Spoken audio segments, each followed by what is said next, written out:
Mesdames et messieurs, au cœur de l'Afrique de l'Ouest, une révolution silencieuse est en marche. Pendant des décennies au Burkina Faso, des millions de familles ont dû se contenter de maisons de fortune en terre battue, balayées à chaque saison des pluies, effondrées au passage des tempêtes. Chaque orage rappelait une vérité cruelle. L'absence d'un toit sûr prive un peuple de stabilité et de dignité. Mais aujourd'hui, une lueur nouvelle jaillit. Le président Ibrahim Traoré, déterminé à écrire une autre histoire pour son pays, vient d'annoncer un partenariat inédit avec une entreprise chinoise spécialisée dans l'impression 3D.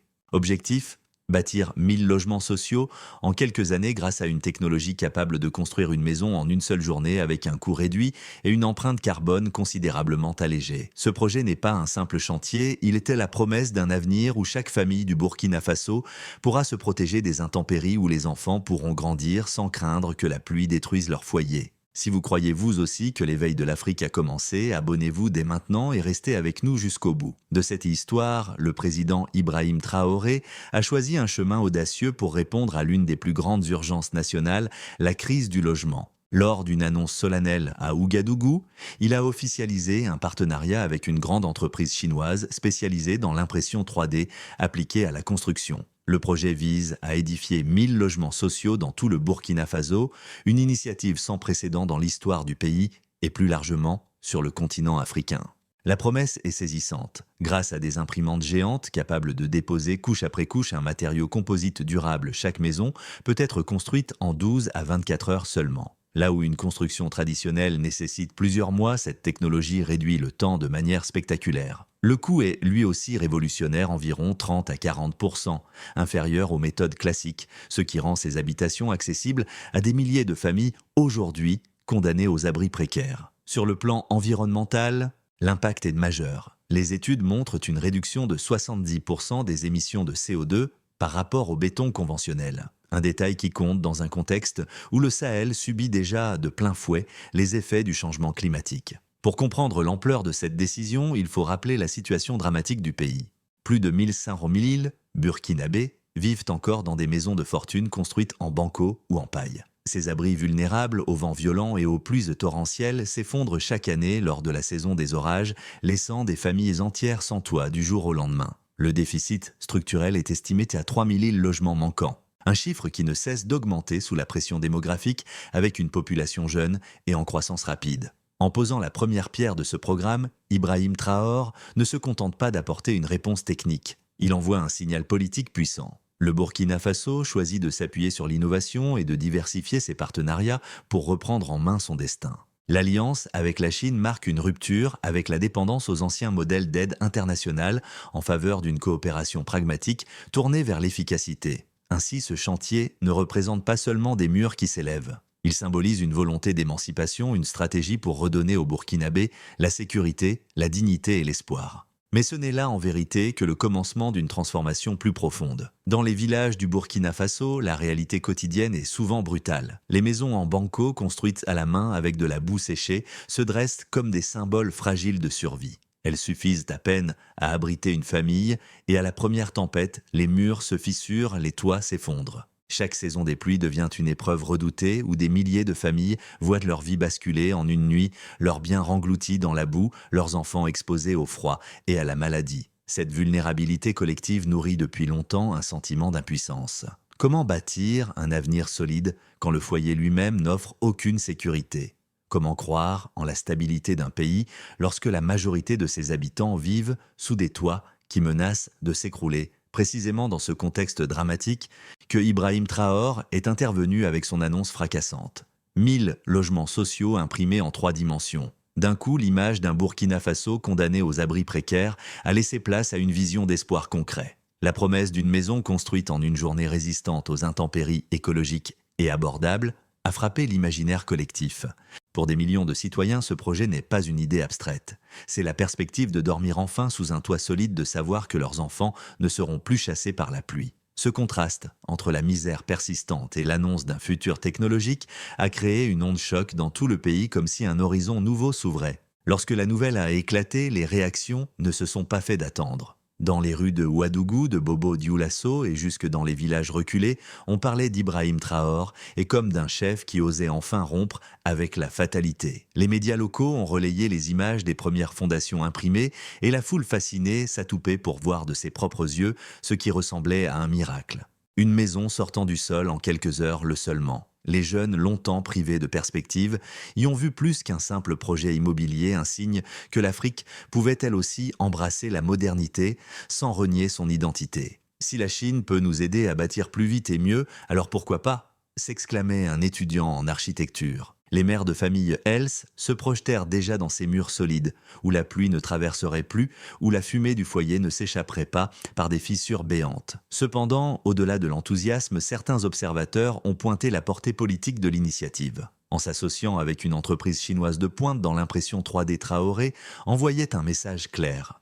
Le Burkina Faso ne resterait pas prisonnier des modèles imposés par l'Occident. Le choix de la technologie alliée à une vision sociale incarnait une stratégie de rupture, une affirmation d'indépendance et de dignité nationale. Cette audace a galvanisé ses partisans, renforcé son image de leader visionnaire, mais aussi inquiété ceux qui redoutent un changement trop rapide. Pourtant, une chose devenait certaine, le Burkina Faso venait d'entrer dans une nouvelle ère et le peuple le sentait. L'annonce de la construction de 10 logements sociaux imprimés en 3D n'était pas seulement un projet ponctuel. Elle s'inscrivait dans une vision plus vaste portée par Ibrahim Traoré. Le jeune président envoyait dans cette technologie un levier capable de transformer durablement le paysage social et économique du Burkina Faso. La première dimension de cette vision résidait dans la rapidité et la durabilité. Une maison imprimée en 3D peut être érigée en moins de 24 heures avec des matériaux résistants aux pluies diluviennes et aux vents violents qui ravagent chaque année les campagnes burkinabées. Ces habitations conçues pour durer signifiaient la fin des reconstructions incessantes. Un véritable soulagement pour des familles qui consacraient leurs maigres revenus à réparer des murs fragiles.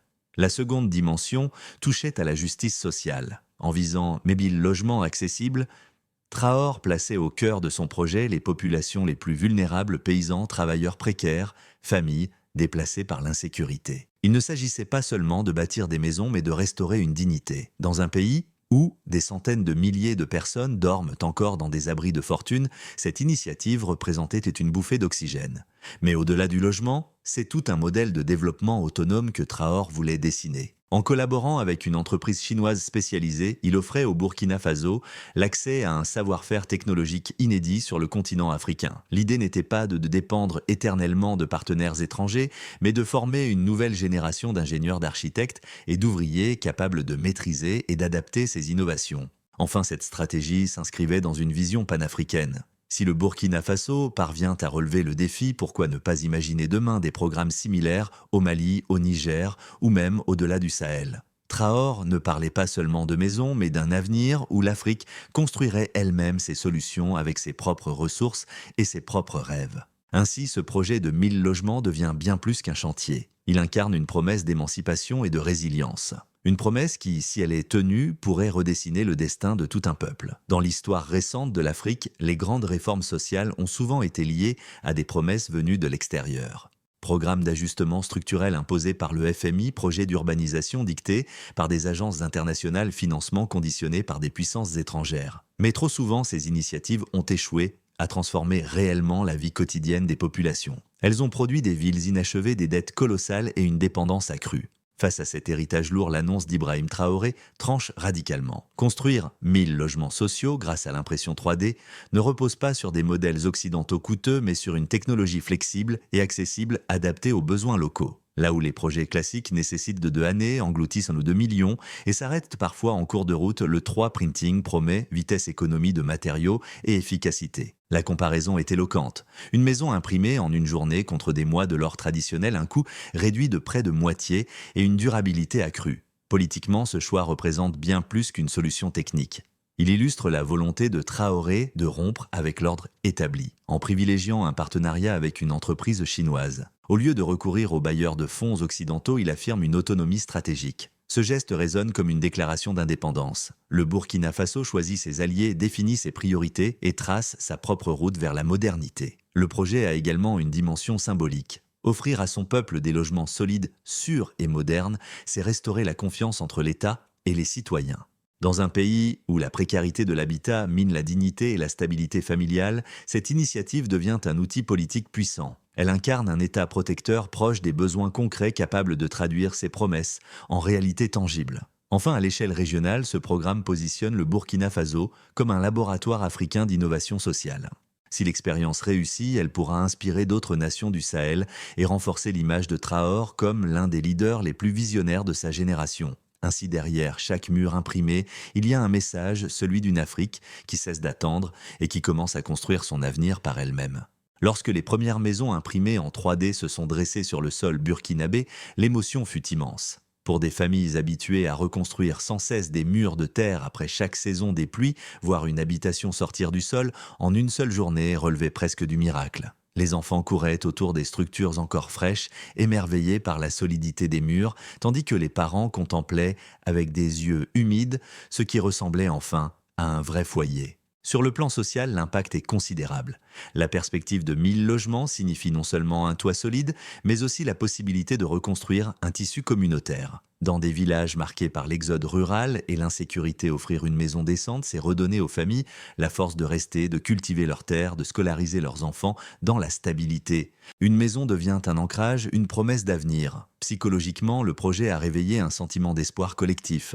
Là où la précarité semait la résignation, cette initiative a rallumé la flamme de la confiance. Les jeunes, souvent tentés par l'immigration ou par les illusions de la violence, trouvent désormais une raison de croire qu'il est possible de bâtir une vie digne chez eux, au Burkina Faso. Les anciens, quant à eux, y voient que la concrétisation d'un rêve longtemps différé, celui d'un État qui protège et construit. Mais au-delà des émotions individuelles, c'est toute une identité nationale qui s'en trouve renforcée. Chaque maison imprimée devient le symbole d'une Afrique capable d'innover, d'embrasser la modernité sans renier ses racines. Ce n'est plus seulement un projet social, c'est une réconciliation entre tradition et technologie, entre dignité ancestrale et futur lumineux. Ce bouleversement social n'efface pas les défis. La pauvreté reste une réalité. L'accès à l'électricité ou à l'eau demeure inégal. Mais il ouvre une brèche dans l'horizon du possible. Les Burkinabés peuvent désormais se dire « Si nous avons pu construire ces maisons, alors rien ne nous est interdit ». Ainsi, l'impact du projet dépasse largement la brique et le ciment. Il touche le cœur du peuple, et c'est là que naissent les révolutions durables. Au terme de ce parcours, une vérité s'impose. Ce projet n'est pas seulement une réponse à la crise du logement, c'est un acte fondateur. Lorsque le président Ibrahim Traoré a annoncé l'alliance avec les technologies d'impression 3D, beaucoup y ont vu une utopie lointaine. Aujourd'hui, ces murs se dressent comme des drapeaux proclamant au monde que le Burkina Faso ne se contentera plus de survivre, mais qu'il choisit de bâtir. Ce qui se joue ici dépasse le territoire burkinabé. C'est un signal adressé à toute l'Afrique. La dignité ne se mendie pas. Elle se construit pierre après pierre, couche après couche. Dans chaque maison imprimée résonne un serment silencieux, celui de ne plus jamais laisser la pauvreté dicter l'avenir. Et alors que le vent d'espoir traverse les plaines sahéliennes, une question brûle les lèvres. Si une nation aux ressources limitées a pu relever un tel défi, qu'attendons-nous nous autres pour croire en notre propre puissance? Nous n'avons pas demandé la permission d'exister. Nous nous sommes levés pour prendre notre liberté. Ces mots de Traoré trouvent ici leur incarnation la plus concrète. Si l'esprit d'Ibrahim Traoré touche votre cœur, partagez cette histoire. Abonnez-vous pour continuer le voyage d'une Afrique qui refuse de plier les chines. Que Dieu bénisse l'Afrique. Aujourd'hui, le Burkina Faso trace un chemin nouveau. Ces 1000 maisons imprimées en 3D ne sont pas seulement des murs, elles sont des promesses. Promesses de stabilité pour les familles, promesses d'éducation pour les enfants, promesses de dignité retrouvée pour tout un peuple. Chaque toit solide est une victoire contre la fatalité. Chaque fondation ancrée dans le sol est un acte de résistance contre la misère. Sous la conduite d'Ibrahim Traoré, cette vision devient réalité. Il ne s'agit pas d'un miracle tombé du ciel, mais d'une volonté ferme montrer que même au cœur des difficultés, l'Afrique peut inventer ses propres solutions. Les larmes de gratitude des mères, les rires des enfants courant autour de leur nouvelle maison. Voilà la véritable victoire d'un pays qui refuse de plier. Mais cette histoire n'est pas terminée. Elle dépend aussi de vous. Partagez cette vidéo si vous croyez que l'avenir de l'Afrique commence ici, au Burkina Faso. Abonnez-vous pour soutenir cette voix qui met en lumière une vérité trop souvent ignorée. L'Afrique ne demande pas la charité, elle exige le respect. Si vous sentez que le courage d'Ibrahim Traoré est une bénédiction pour l'Afrique, alors faites résonner ce message.